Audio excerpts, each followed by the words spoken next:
오늘 설교의 제목이 이제 하나님께로 돌아오게 하시는 은혜입니다. 그런데 원래 이게 한마디 더 덧붙이고 싶었습니다. 하나님께로 돌아오게 하시는 은혜, 결핍이라는 거예요. 그래서 오늘은 좀 결핍에 대해서 여러분들과 함께 좀 말씀을 나눠보고자 합니다. 여러분, 결핍이 없는 사람이 있을까요? 난 하나도 부족한 것이 없다라고 말할 수 있는 사람이 누가 있을까요? 모든 사람은 다 결핍이 있는 존재입니다. 그런데 그 결핍이 꼭 나쁜 것만은 아닙니다. 그 결핍은 사람을 움직이게 하는 원동력이 됩니다. 여러분, 우리는 먹을 음식이 없어서 일을 하게 되죠. 또 건강이 나빠지게 되면 운동을 하게 됩니다. 또 사랑이 없어서, 사랑이 부족해서 다른 사람들에게 사랑을 베풀기도 하고 교제를 나누기도 하는 것이죠. 그래서 정호승 시인은 내 인생에 힘이 되어준 한마디라는 산문집에서 이런 말을 합니다. 우리의 삶에도 진정한 의미에서의 아쉬움과 부족함이 있어야 합니다. 아쉬움이 있어야 영혼이 눈을 뜨고 숨을 쉽니다. 부족해야 지혜가 눈을 뜨고 마음이 진실해집니다. 진정한 결핍이 있어야 그것이 곧 삶의 원동력이 됩니다. 여러분, 우리는 성도는 결핍이 있을 때 하나님을 더 찾게 됩니다. 결핍은 진정한 지혜이신 예수님께 나아가는 중요한 힘이 됩니다. 이 근원적인 결핍을 우리 하나님께서 채워주신다라는 진리를 깨닫게 될 때 결핍은 축복으로 바뀌게 됩니다. 우리의 영혼이 살아나는 소중한 기회가 되는 것이죠. 부족함이야말로 여호와는 나의 목자시니 라는 신앙의 고백을 할 수 있는 도약대가 되는 것입니다. 오늘 말씀을 통해서 우리에게는 결핍이 어떻게 선으로 변화되게 되는지 그 은혜를 함께 나누도록 하겠습니다. 그래서 첫 번째 측면에서 보면 하나님을 바라볼 때 결핍은 하나님을 만나는 시간이 된다라는 거예요. 오늘 본문에 보면 야곱의 두 아내가 나옵니다. 언니였던 레아가 있고 동생이었던 라헬이 있습니다. 야곱의 삼촌이었던 라반의 두 딸이었습니다. 야곱은 어머니의 조언대로 머나먼 길을 떠나서 삼촌의 집에 도착을 했습니다. 그런데 야곱은 첫눈에 라헬에게 반하게 되었고 아내로 맞이하고 싶어 했습니다. 그래서 삼촌 라반은 이 성실한 야곱에게 제안을 하는 거예요. 너 우리 집에서 7년 동안 일을 하면 내가 이 라헬을 너에게 아내로 주겠다라고 말을 합니다. 그래서 야곱은 라헬을 위해서 7년 동안 열과 성을 다해서 일을 했어요. 얼마나 좋아했는지 7년을 수일처럼 여겼습니다. 그렇게 7년이 지나서 라헬과 결혼할 때가 되었습니다. 혼인 잔치가 열리게 되었고 첫날 밤이 지나게 되었어요.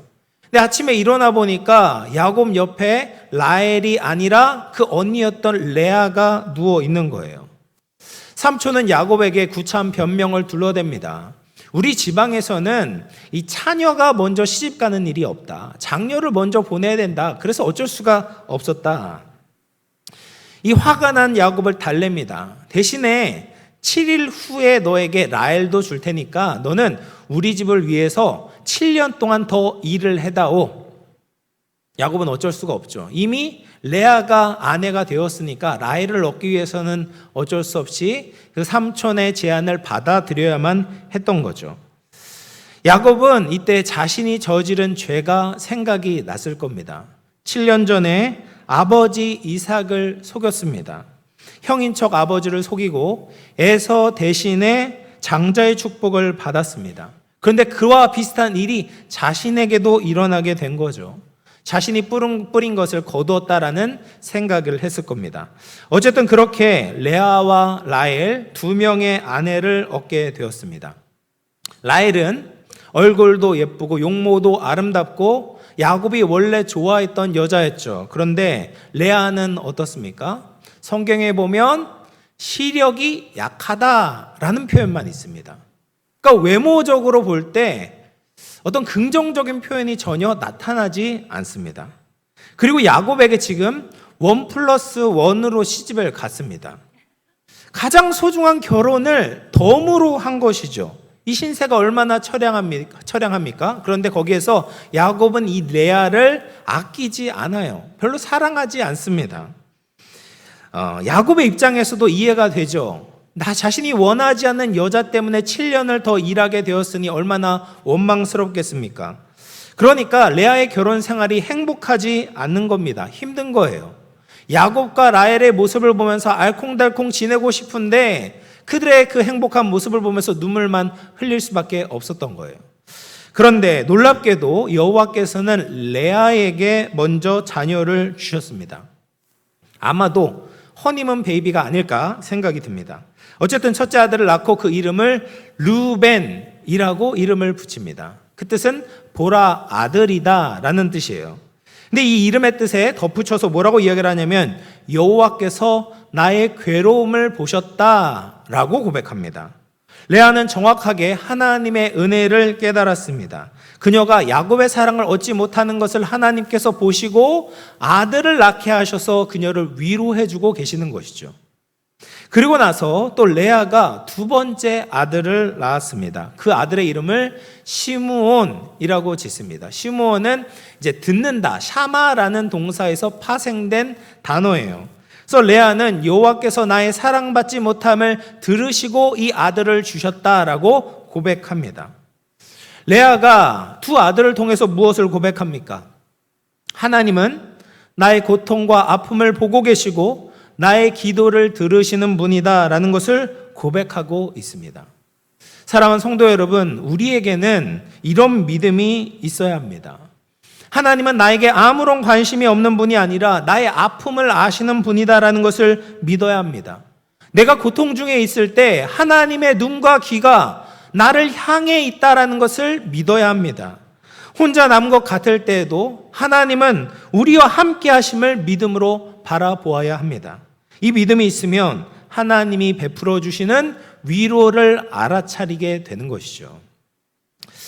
여자 제자반에서 예수님이 승천하시고 성령께서 우리와 함께 하심으로 얻을 수 있는 유익에 대해서 우리가 좀 이야기를 나누었습니다. 근데 그때 이제 한 집사님께서 이런 말씀을 하셨어요. 자기는 하나님이 나와 함께 하심을 늘 느끼고 있다라는 겁니다. 예를 들면 하루는 일을 하면서 너무 배가 고프고 허기가 지는데 바빠서 점심을 먹을 겨를이 없는 겁니다. 시간이 없는 겁니다. 그래서 하나님 너무 배가 고픕니다 라고 이야기를 했는데 이 매니저가 이제 김치볶음밥을 가져다 주는 거예요. 먹어라. 마침 또 김치볶음밥이 먹고 싶었는데 하나님께서 이렇게 공급해 주시니 그것으로 인해서 감사를 드리는 것이죠. 또 손님이 다 끝나고 이제 빠져나가고 이 가게를 정리를 해야 되는데 청소를 해야 되는데 실수로 병을 떨어뜨리는 거예요. 병을 떨어뜨리면서 여러 가지 생각이 드는 겁니다. 이거 치울 것도 많은데 병까지 깨지면 어떻게 하나. 앞으로 할 일이 산더미인데 그런데 그 병이 깨지지 않는 겁니다. 분명히 깨져야 되는 높이인데 깨지지 않는 거죠. 하나님께서 나를 돌봐주셨구나. 감사하고 고백하는 거죠. 여러분, 믿음이 없는 사람들은 이런 일이 생기게 될 때 우연이다. 나에게 행운이 찾아왔구나. 이렇게 쉽게 넘길 수 있습니다. 그런데 믿음이 있는 사람들은 하나님이 함께 하심을 알아볼 수 있는 거죠. 하나님은 우리를 듣고 보고 계십니다. 근데 그것을 알아채고 고백하고 감사하는 사람은 너무나 드뭅니다. 믿음으로 우리와 동행하시는 하나님을 바라보고 위로와 힘을 얻을 수 있는 저와 여러분 될 수 있기를 주님의 이름으로 축원합니다. 그리고 이제 레아가 이제 세 번째 또 아들을 낳게 되었습니다. 새 아들을 낳는다는 것은 굉장히 중요한 의미가 있었습니다. 왜냐하면 믿음의 선조들을 보면 세 명의 아들을 낳은 그런 사람들이 있었거든요. 그래서 아담도 세 명의 아들을 낳았고 노아도 세 명의 아들을 낳았고 아브라함의 아버지였던 데라도 세 명의 아들을 낳았습니다. 그리고 지금까지 두 아들은 레아가 이름을 붙여 주었어요. 그런데 히브리어 성경을 보면 레위 세 번째 아들은 야곱이 그 이름을 붙여줍니다. 그 이름을 뭐라고 이야기를 합니까? 레위라고 붙여줘요. 레위의 이름의 뜻은 연합입니다. 밀착됨이에요. 이 이름을 듣고 나서 레아는 기대했겠죠. 드디어 야곱이 나와 하나 되기를 원하나 보다 라고 생각을 했어요. 그러나 그렇지 않았습니다. 야곱은 자신에게 똑같이 대하는 거예요. 무관심한 겁니다. 그리고 나서 이제 네 번째 아들을 낳았을 때 그녀는 새로운 이름으로 하나님을 향한 신앙 고백을 합니다. 그 이름이 무엇입니까? 이제 유다죠, 유다. 유다의 이름은 찬양이라는 뜻입니다. 하나님을 찬양하리로다. 레아가 고백하고 있는 거예요. 여러분, 얼마나 놀라운 일입니까? 레아는 계속해서 남편의 사랑을 원하고 있었잖아요. 아들을 많이 낳으면 남편의 마음이 바뀌지는 않을까 기대하고 있었습니다. 4명의 아들을 낳았으니까 한 4, 5년의 세월이 흘렀잖아요. 그런데 남편의 마음은 달라지지 않았습니다. 똑같았습니다. 레아에게는 여전히 결핍이 남아 있었습니다. 그런데 레아는 그 고통의 시간을 그냥 보내는 것이 아니라 영적인 씨름을 하고 있었던 것이죠. 야곱에게 전해 들었던 하나님을 체험적으로 알게 된 겁니다. 하나님이 자신을 보고 계시고 듣고 계시고 돌보고 계신다라는 것을 확신하게 되었습니다. 그것을 알게 되자 상황은 똑같은데 하나님에 대한 찬양이 터져 나오게 되는 거예요. 여러분, 성도들은 이런 삶을 살아야 됩니다. 많은 사람들이 생각하는 이상적인 인생의 스토리가 무엇입니까? 내가 열심히 노력해가지고 원하는 목표를 성취했다. 내가 바라는 것을 얻었다라는 성공 스토리를 원합니다. 어떤 고난도 없이 탄탄대로로 모든 것이 잘 풀리게 되었다. 이런 삶을 살면 내가 더 하나님을 찬양할 수 있을 것이다라고 생각합니다. 그런데 사람은 그렇지가 않습니다. 저는 인생에 걱정거리가 없는 사람들이 온 힘을 쏟으면서 기도하고 찬양한 것을 본 적이 없습니다. 기도는 할 수 있겠죠. 그런데 그 간절함의 정도와 깊이가 다릅니다. 하나님과 진실되게 마주하는 것이 거의 불가능합니다. 그런데 목마름이 있을 때 성도는 하나님께 무릎을 꿇습니다.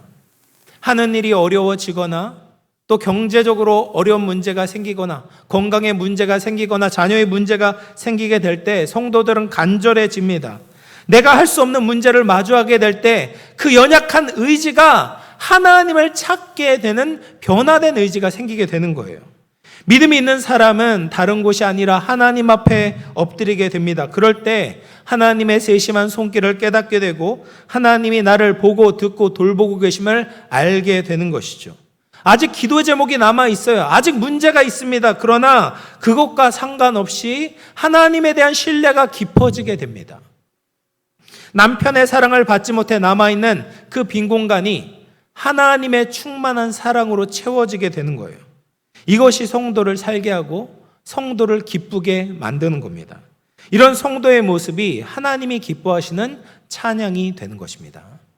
사랑하는 성도 여러분, 인생에 어려움이 있으십니까? 우리에게 아직 문제가 남아 있습니까? 그럼에도 불구하고 유다라는 찬양이 우리 입술에서 흘러나올 수 있기를 바랍니다. 우리를 보시고 들으시고 돌보시는 하나님의 은혜를 찬찬히 되새겨 보십시오. 우주를 만드시고 운행하시는 그 크고 위대하신 하나님께서 먼지와 같이 작고 연약한 우리의 한숨을 듣고 계십니다. 그리고 나와 함께 하시고 위로해 주십니다. 이 하나님의 시선으로 우리를 바라보게 될 때 그리 아니하실지라도의 찬양이 흘러나오게 될 줄로 믿습니다. 우리 영암의 모든 성도들이 하나님 앞에 향기로운 감사와 찬양을 끊임없이 올려드릴 수 있기를 주님의 이름으로 축원합니다. 두 번째로 우리가 살펴볼 부분은 하나님을 바라볼 때 결핍은 하나님을 만나는 시간이 되었다면 하나님을 바라보지 않으면 어떻게 되는가?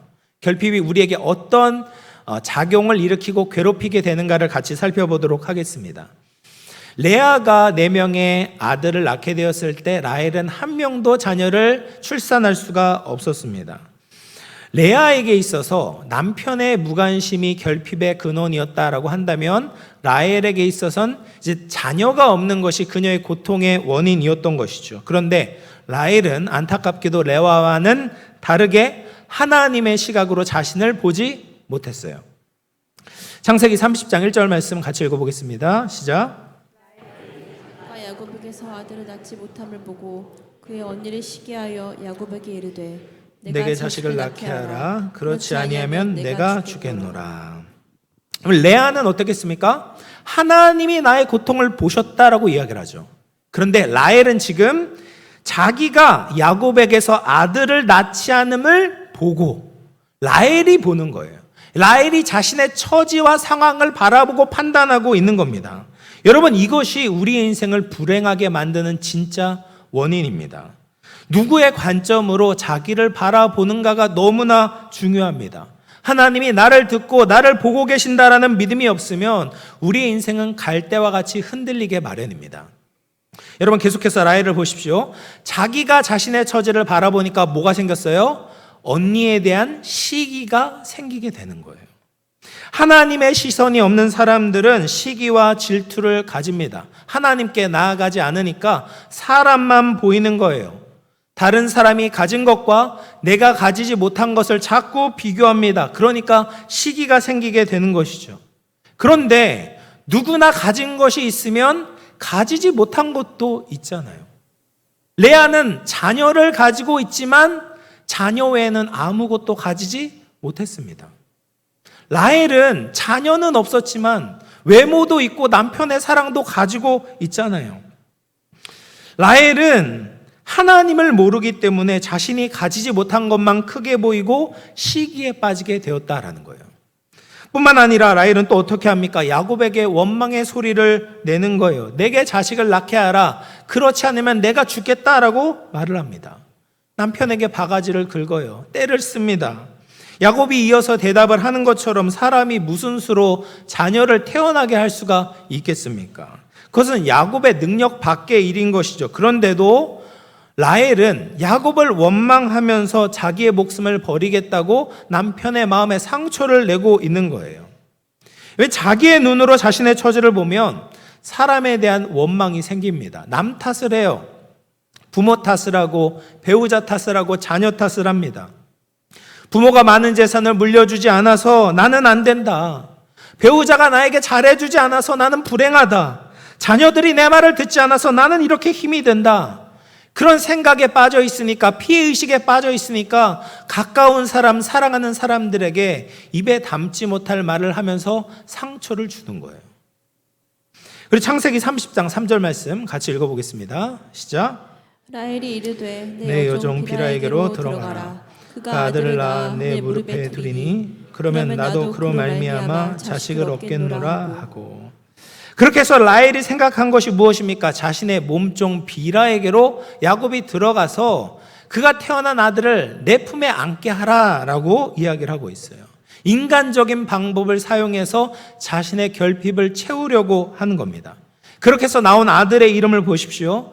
비라를 통해 나온 첫 번째 아들의 이름을 단이라고 지어요. 단의 뜻은 심판이라는 뜻입니다.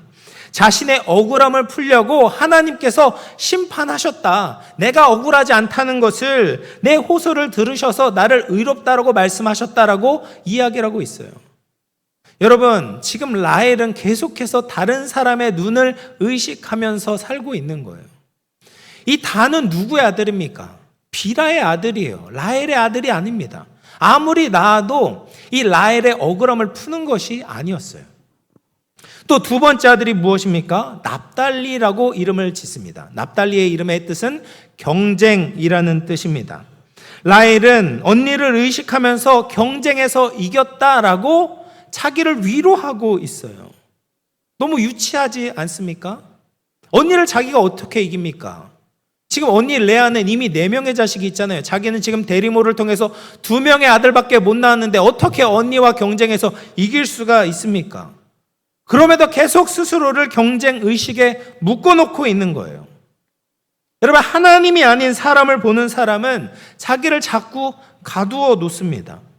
자기가 가지고 있는 결핍과 겪고 있는 고통을 거룩하게 승화시키지 못합니다. 사람들을 보면서 시기하고 질투하고 남 탓하고 원망하고 끊임없이 스스로를 올무에 가두어 놓는 거예요. 고통이 가지고 있는 그 원래 무게를 스스로 더 무겁게 만드는 거예요. 자기를 가두어 놓고 자유하지 못하고 감사하지 못하고 찬양하지 못하는 겁니다. 사랑하는 성도 여러분, 사람을 바라보면 답이 없습니다. 하나님을 바라봐야 답이 나오게 됩니다. 사람을 바라보면 비교와 경쟁 속에서 자신의 영혼이 메말라갈 뿐입니다. 사람의 방법을 사용하면 자신만의 착각 속에서 불쌍하고 추한 인생을 살아가게 돼요. 그럼 마지막 세 번째로 우리가 살펴볼 부분은 하나님께서 우리의 결핍을 통해서 믿음으로 인도하신다라는 겁니다. 이렇게 믿음이 없던 라헬이 계속해서 그 자리에 머물게 되는가? 아니에요. 하나님께서 도움의 손길을 펴셔서 그를 구원해 내시는 겁니다. 하나님은 결핍이라는 신비한 방법으로 그녀를 신앙 가운데 인도하시는 것을 보게 됩니다. 라헬에게 이제 새로운 사건이 하나 더 일어나게 됩니다. 레아의 첫째 아들이 르우벤이잖아요. 르우벤이 엄마에게, 레아에게 합한채라는 식물을 가지고 와요. 이 합한채가 어떻게 생겼냐면 이렇게 생겼습니다. 합한채라는 이름의 뜻은 사랑과일이라는 뜻이에요. 이 생김새도 봐도 이 뿌리가 뭔가 남녀가 사랑을 나누는 것처럼 보이지 않습니까? 그리고 열매도 약간은 이 환각작용을 불러일으키는 그런 효과가 있다고 해요. 어쨌든 이 식물, 합한채라는 식물이 남자들에게는 정력제로 또 여자들에게는 불임을 치료하는 약으로 알려져 있었어요. 그래서 라헬이 레아에게 그 합한채를 자신에게 좀 달라고 애원을 하는 겁니다. 근데 레아가 그것을 주고 싶지 않은 거예요. 왜냐? 30장 15절 말씀을 같이 보겠습니다. 읽어볼게요. 시작. 레아가 그에게 이르되 네가 내 남편을 빼앗은 것이 작은 일이냐? 그런데 내가 내 아들의 합한채도 빼앗고자 하느냐?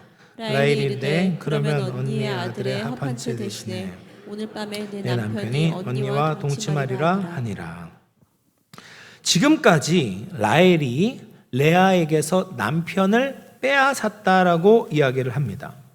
레아가 넷째 아들 이후에 자녀를 가질 수 없었던 것은 라헬이 야곱의 접근을 막았기 때문입니다. 그래서 야곱과 멀어지게 된 이 레아의 마음에 상처가 있었던 거예요. 라헬에 대한 원망이 있었습니다. 그런데 지금 자기가 자녀를 낳기 위해서 이 소중한 합한채까지 달라고 하니까 당연히 화가 났던 것이죠. 그러자 라헬이 한 가지 제안을 하는 거예요. 오늘 밤 내 남편이 언니와 동침하게 하겠다. 그렇게 해서 거래를 맺고 라헬은 합한채를 가지고 레아는 이제 남편 야곱을 만나게 되는 것이죠. 그런데 누가 임신을 하게 됩니까? 레아가 임신을 해서 또 2명의 아들을 더 낳게 되는 거예요. 여러분, 이것이 하나님의 섭리입니다. 라헬은 합한채를 구걸해서 얻었지만 그녀가 원하던 자녀들은 레아에게 주시는 거예요. 하나님이 왜 그러셨을까요? 레아만 불쌍하고 라헬은 불쌍하지 않아서 그러셨을까요? 레아만 사랑하고 라헬은 미워해서 그러신 것이 아니다라는 거죠. 라헬의 불신앙을 지적하는 거예요. 라헬이 가지고 있는 그 불순물을 제거하기를 원하시는 겁니다. 하나님을 바라보지 못하고 사람을 바라보는 그녀의 불신앙, 미신적인 요행으로 자녀를 낳게 하려는 그 우상 숭배를 바로잡고 싶으셨던 것이죠. 그래서 만약에 합한채를 가지고 있는데 이 라헬이 자녀를 낳게 된다면 어떻게 되었을까요? 라헬은 평생 어떻게 믿었겠습니까? 이 자녀는 하나님이 주신 것이 아니라 합한채 때문에 얻었다라고 믿으며 살아갔을 겁니다. 그러면 라헬은 하나님을 가까이 할 수 없었던 것이죠. 하나님에 대한 믿음이 자랄 수 없는 겁니다. 그래서 라헬은 하나님께 특별한 신앙 과외를 받았던 거예요. 레아의 출산을 통하여서 합한채가 아무런 소용이 없다라는 것을 보게 하신 겁니다. 또 한 번의 실패와 고통을 통해서 우상 숭배의 묵은 때를 벗겨내신 거예요. 이런 신앙의 과외를 받고 나서야 라헬이 하나님께 눈을 드는 거예요. 하나님께 기도합니다. 생명의 주권이 하나님께 달려있음을 믿기 시작했습니다. 하나님은 바로 그 타이밍에 태문을 여시고 요셉을 허락하셨어요. 창세기 30장 22절 말씀 같이 읽어보겠습니다. 시작. 하나님이 라헬을 생각하신지라 하나님이 그의 소원을 들으시고 그의 태를 여셨으므로. 하나님께서 라헬을 생각하셨다. 이 말은 기억하셨다라는 거예요. 하나님이 라헬을 잊으셨을까요? 그렇지 않죠. 라헬이 기도하고 나서야 너 라헬 거기 있었지 이렇게 기억하신 것이 아닙니다. 이미 하나님께서는 라헬의 존재와 라헬의 마음과 라헬의 고통과 부르짖음을 기억하고 계시는 거예요. 근데 하나님은 하나님의 때에 가장 좋은 것을 라헬에게 주시려고 기다리고 계셨던 겁니다. 여러분, 우리의 인생을 돌아보면 하나님이 나를 내버려 두신 것처럼 느껴질 때가 있습니다. 내가 간절히 원하는 것을 들어주시지 않아요. 그래서 하나님이 나를 모르시나, 나를 잊으셨나, 나에게 관심이 없으시나, 이런 서운한 마음이 들 때가 있습니다. 그런데 하나님은 우리를 기억하고 계세요. 하나님은 우리를 잊지 않으십니다. 우리가 이해할 수 없는 하나님의 뜻이 있기 때문에 기다리고 계신다라는 거예요.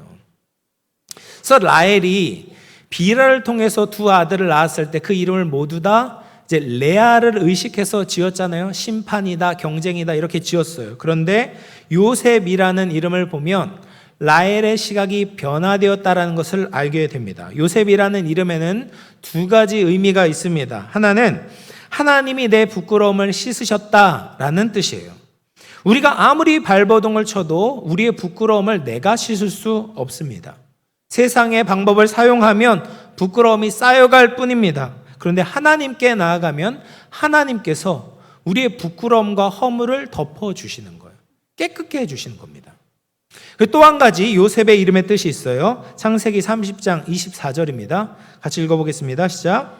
그 이름을 요셉이라 하니 여호와는 다시 다른 아들을 내게 더하시기를 원하노라 하였더라. 요셉이라 하니 그 뜻이 뭐예요? 여호와는 다시 다른 아들을 내게 더하시기를 원한다라는 거예요.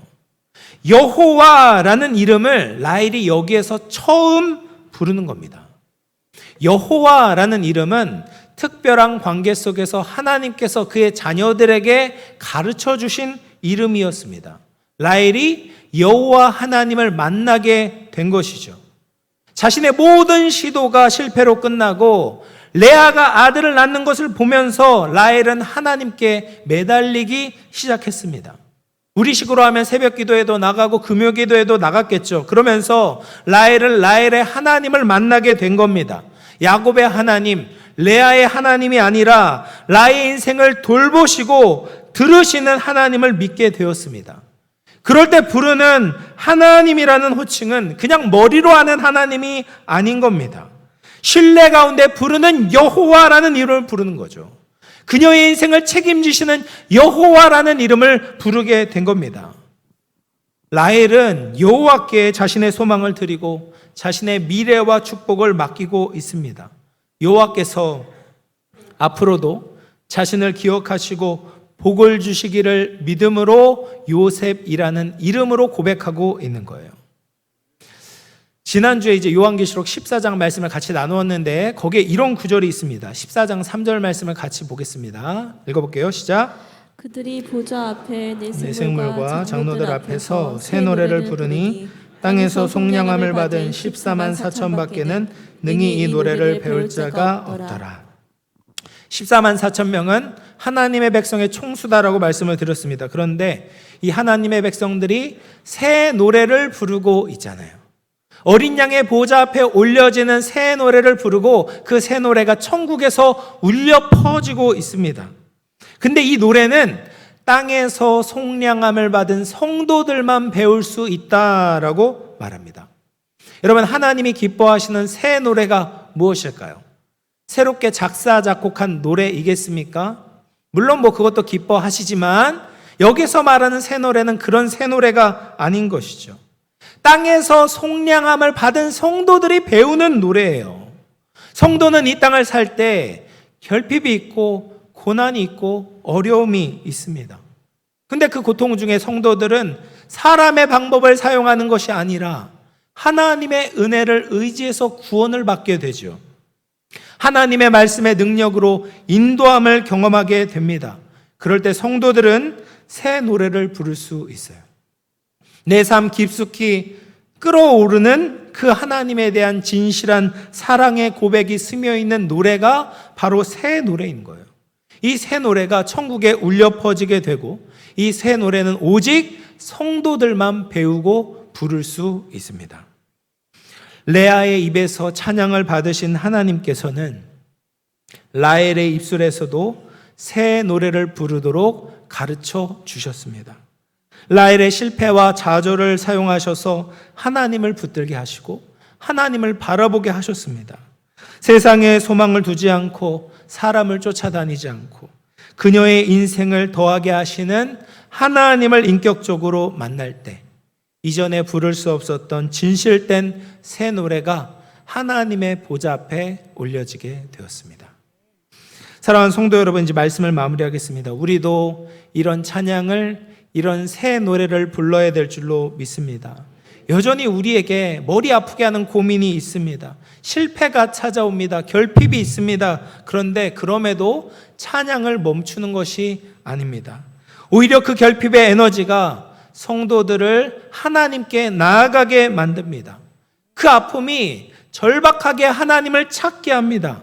그렇게 하나님께 나아가면 알게 될 것입니다. 하나님은 언제나 나를 보시고 들으시고 기억하시는 분이다라는 것을 깨닫게 될 것입니다. 신실하신 주님의 돌보심에 감사와 찬양을 올려드리게 될 것입니다. 우리 인생의 모든 순간 하나님의 시선으로 바라보며 새 노래로 하나님의 보좌에 감사와 찬양과 영광을 올려드릴 수 있는 저와 우리 영암의 모든 가족들 다 될 수 있기를 주님의 이름으로 축원합니다. 우리 말씀을 생각하면서 같이 한번 기도하겠습니다. 하나님, 이 험한 세상 속에서 우리를 버려두지 않으시고 함께 하시니 감사합니다. 우리가 믿음의 눈으로 주님을 바라보기를 원합니다. 어려움과 고통이 찾아올 때 우리와 함께 하시는 주님을 믿음으로 붙잡기를 원합니다. 유다라는 찬양이 나오기를 원합니다. 요셉이라는 찬양이 나오기를 원합니다. 라헬을 결국 다듬으시고 새 노래를 부르게 하신 것처럼 우리도 주님을 늘 신뢰하며 주님께 새 노래를 올려드릴 수 있는 우리들이 되게 하여 주시옵소서. 우리 말씀을 생각하면서 같이 한번 기도하도록 하겠습니다. 기도하겠습니다. 하나님 아버지,